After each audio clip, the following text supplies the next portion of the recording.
IVM.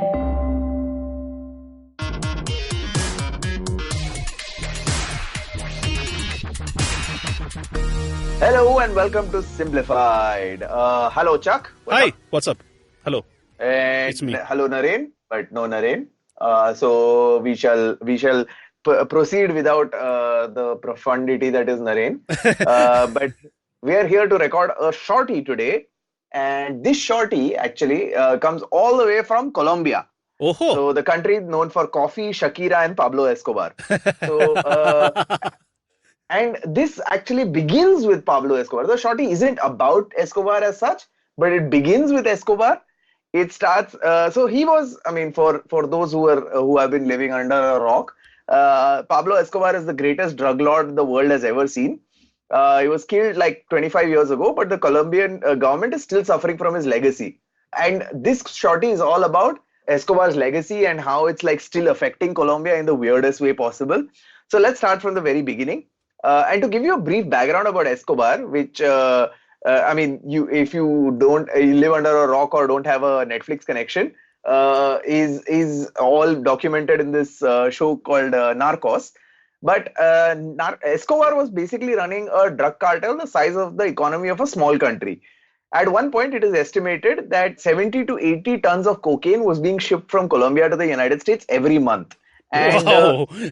yeah, it was like at the height of his power, the Medellin cartel, which was Escobar's cartel, was shipping as much as 11 tons per flight in jetliners to the United States.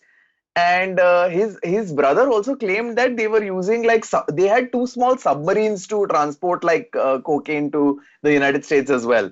So I mean, they brought in like more than 70 million per day, 70 million USD per day. And that is like they had so much money that the cartel spent about $1,000 per week just like purchasing rubber bands to wrap the stacks of I've cash. heard this, yeah. Yeah, and 10% of their overall cash was written off per year because of spoilage, because the rats eating the bills before they could reach them. So like 10% of like their overall, like imagine like they're making 70 million per day and 7 million is just being written off because like rats are eating them. Rats So are not eating the produce, they're eating the money. the money, that's about it. Like Although rats eating the produce over here would be very interesting. oh yeah, that would be a whole There'd be different shorty some by lab itself. experiments that would lead to. Yeah. But anyway, Yeah, so what does a man do when he has this amount of money? He does some crazy shit, yeah. right? Like build himself a massive, luxurious 20 square kilometer estate called Hacienda Napoles. Wait, In like 20 square kilometers. 20 square kilometer estate, all for himself and like his family. And he's like, he's got like the biggest luxuries over there. And cops The can't touch him, no? no, cops. It's a guarded estate that cops are afraid to approach even like from a distance. And among the other crazy shit that he does in there, he builds himself a nice little private zoo. And what Sure. he does is, among all the cocaine loads which he's transporting, he starts using his planes to get in some of the most exotic animals from around the world, which had no business being in Colombia. Like, for example, he got in like a whole bunch of antelope, elephants, exotic birds, giraffes, ostriches, ponies, and hippopotamuses. Whoa. So, and so here, so fast forward to 1993. Let's like this shorty is not at all about Escobar. It's moves well beyond his life. 1993, Escobar's drug empire is in ruins, and he's shot and killed by the Colombian National Police. And so you think his legacy is over, but it was not. When the drug empire of Colombia changed, government seized Hacienda Napoles and all his assets, including the private zoo. Hmm. So they captured all these animals that were like roaming free around, the antelopes, elephants, exotic birds, all of these things, they got them together and sent them to zoos around the world. All Oh. right. So they got all of these things, but they kind of forgot one animal, which was the hippos. Ha. Specifically, one male, just one male and three female hippos. All right. I have a And so feeling. I have a feeling at the end of this, some Indian joint family scene is going to happen. no, I mean, just imagine there is just one male and three female hippos, and it's not actually, to be fair, it was not even for the lack of trying. The government actually sent in people to wander the swamp, and then they realized that they're just these hippos are way too fast. They're too difficult to track, then tranquilize and drag back. And so they were like, screw it, it's not worth it. They're hippos. Them. And they left them and they just like moved on. Now, just give you a bit of like geography plus biology lesson here. Hippos are not native to Colombia. They are found only in Africa. All right, so they're endemic to Africa and they're not found anywhere else in the world right now, except for now Colombia, where there are like these 4 hippos roaming around.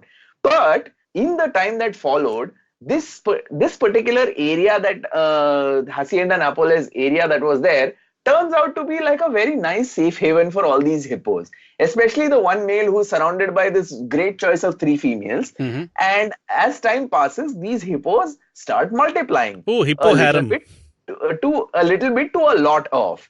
So it's by 2007, these animals have multiplied to 16 and have taken to roaming the area around the Magdalena River, which is the nearby river to the Hacienda Nápoles.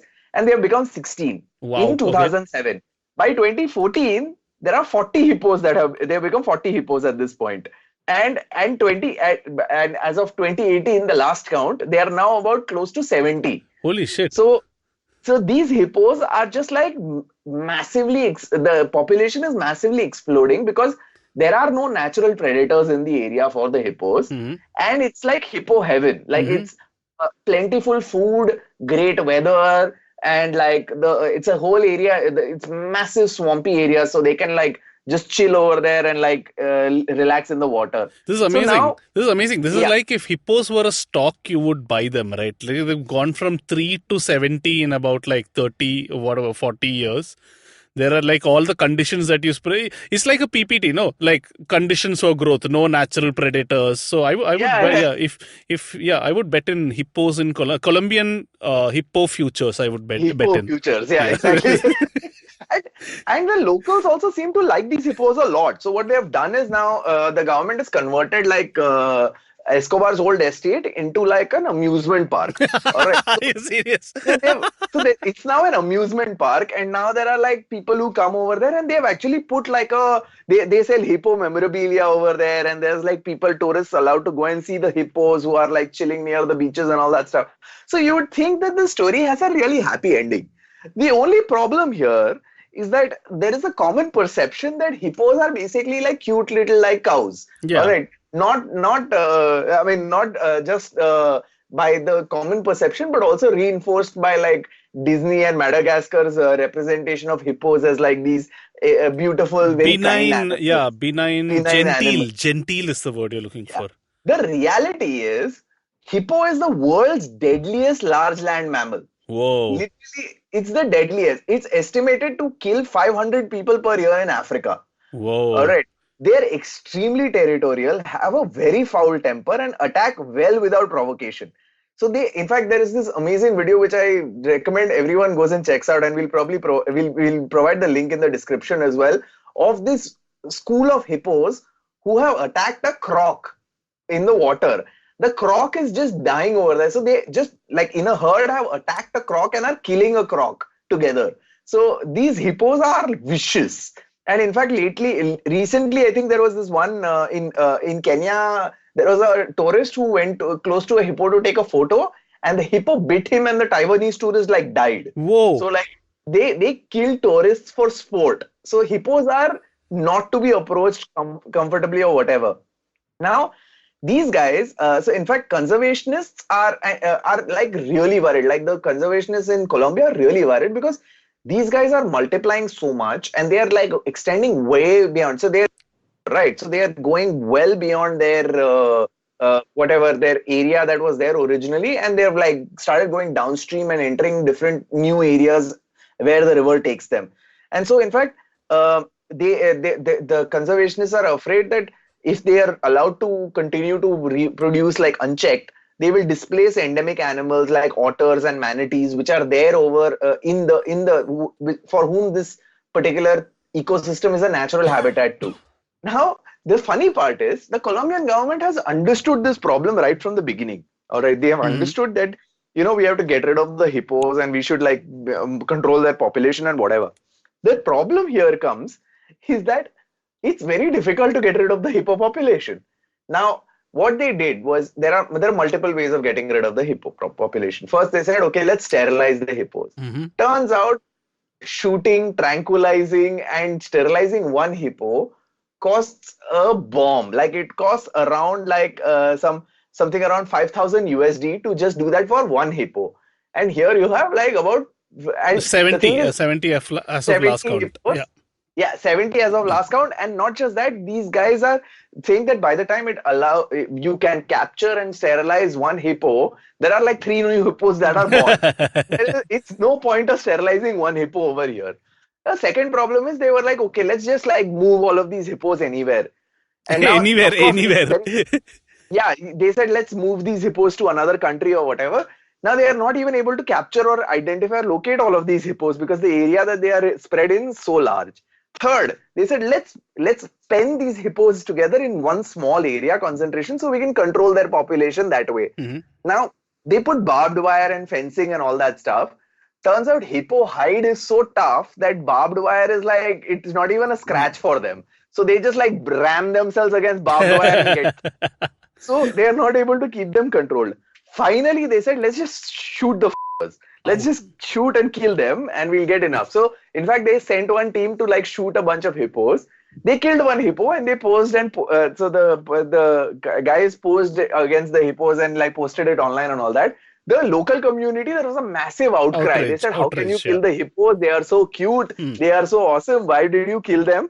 And in fact, it got to an extent where a local judge passed a rule against killing hippos. So you can't even now kill them anymore. So this particular thing has become like one major like problem for these guys. And somewhere Escobar is like looking down and like, hey, f***ers, you killed me. No, now see, take... That is the legacy left behind by Escobar now. Like he's like, yeah, my cocaine empire may have been dead, but now deal with the fucking hippos, bro. Maybe that was a plan all along, actually. Maybe the cocaine was just a way for him to... You know that George Carlin said, no? Like the humans were put on the planet only to create plastic.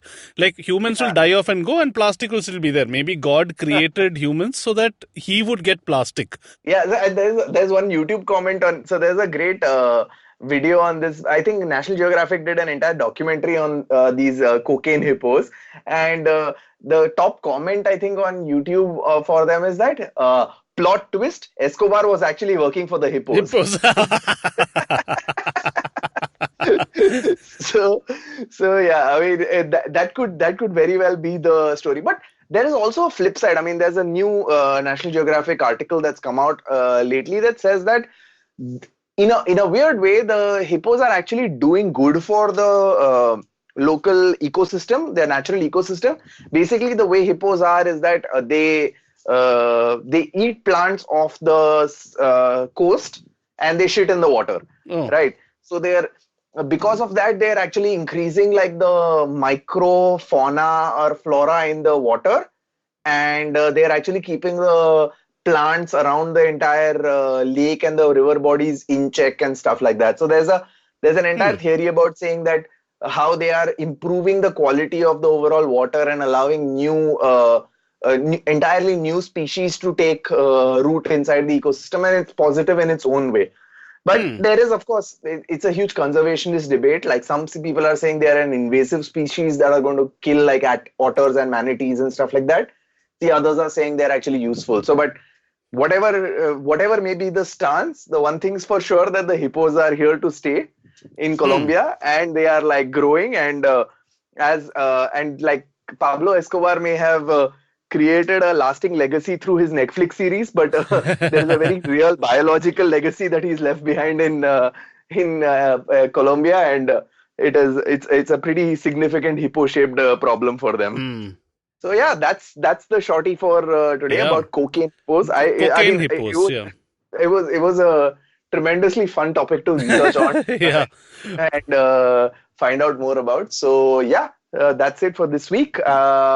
We will see you next time with a longer episode for Simplified 150. Yeah, and if any of you have a drug empire, then think twice about which illegal animals you are importing in. Stick to hamsters, I would say. Yeah, I mean, which animal would you like to have an infestation of, Chuck? Which animal would I like to have an infestation of? I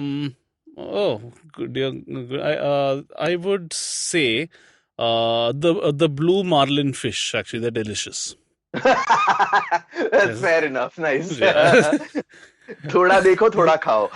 Because I know I haven't had roast hippopotamus, but from whatever you're telling me with respect to tranquilizing them and all that, I have a feeling that preparation might take a while. Like if you go to a restaurant and say I want like hippopotamus kebab or something, they say, okay sir, just wait for some 3 hours. Yeah. Why don't you join? Shinde, tranquilizer nikal. Like, okay. Yeah, so anyway. Thank you for joining us, guys. See you next week. Bye-bye. Bye.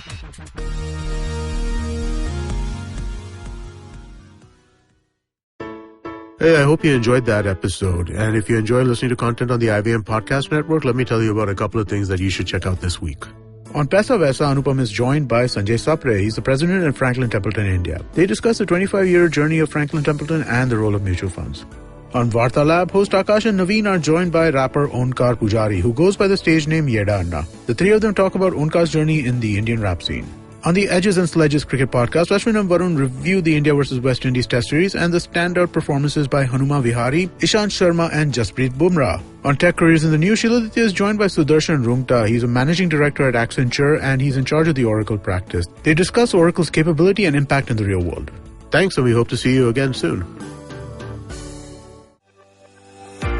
Hi, I'm Anupam Gupta, B50 on Twitter, and listen in to the Equity Sahiya podcast brought to you by Motilal Oswal Asset Management Company. The Equity Sahiya podcast offers deep investment insights into the potential of many sectors in India which are growing and have a lot to offer for your portfolio.